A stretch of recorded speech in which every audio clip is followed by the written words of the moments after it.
From Sam Darnold's current team to Sam Darnold's old team here, let's talk about the Minnesota Vikings as they are traveling to Dublin to take on the Pittsburgh Steelers there. And this is going to be a very interesting game because the Steelers are sitting here at 2-1, but a lot of their numbers would tell you that they're not having a ton of success on the offensive side of the ball this season. So what are we talking about here with the Steelers when it comes to this matchup versus the Vikings? Yeah, I think as much as you can. I mean, there's not a lot working for the Steelers, but look, Aaron Rodgers, despite some of the surface level numbers,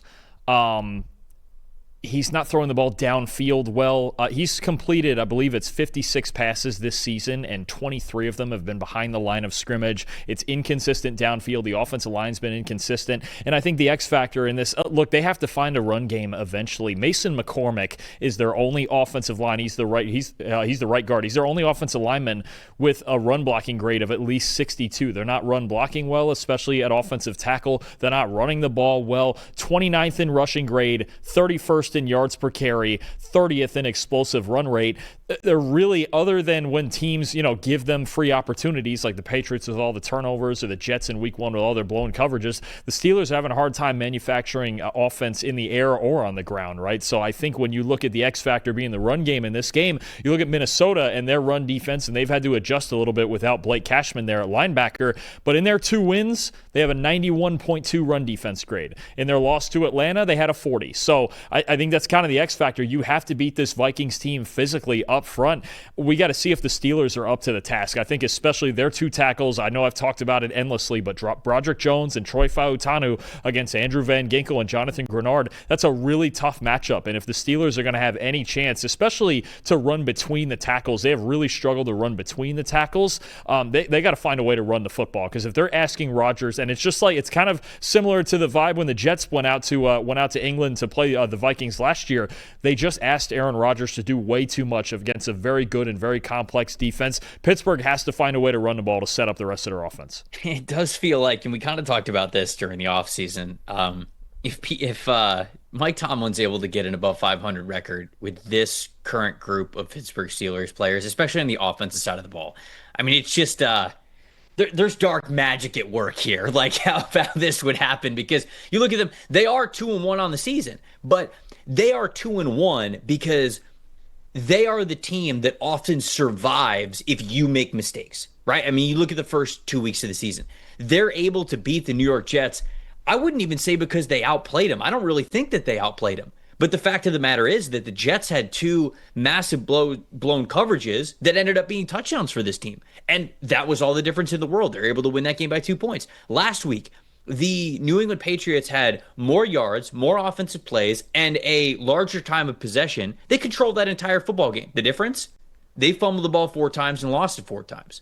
That's it. And the Steelers win that game. So if the Vikings do not beat themselves, I think that they should be able to win this game pretty handily, especially for how the Vikings have been running the ball lately, especially last week. Jordan Mason, their running back now with Aaron Jones out, 76.1 rushing grade this season, 214 total rushing yards, 74.2 rush grade on inside and outside zone. So behind zone blocking schemes in week 3 with 98 yards. That is what they are leaning into. I love the fact that he has had so much success in those inside and outside zone plays, because that allows you to get away from the teeth of that interior defensive line in between the tackles where the Steelers are really stout. So it makes you run to the sidelines to sort of neutralizes some of those defensive linemen at times. And it's just what Kevin O'Connell and this Vikings team wants to do. So I think that's a big X factor there. But simply put, they just cannot turn the ball over. And I hope this isn't famous last words. I believe in Carson Wentz enough to not do that in this system. I really do. Like we have seen over the last couple of years, whether it was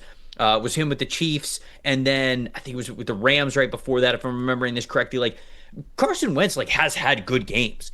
Obviously, it didn't work out during his time as a franchise quarterback and a starter when he was in Philadelphia, but even the spot starting duties, he has had games where he can play well. And they didn't really need him last week because Isaiah Rodgers went God mode and had the highest PFF single game PFF grade of all time at a 99.9 because he outscored the Bengals by himself. I'm going to go out on a limb and say that's not going to happen this week, but I think that the Vikings can control this game enough to where they're going to be able to get the victory. I've got them winning 21-10.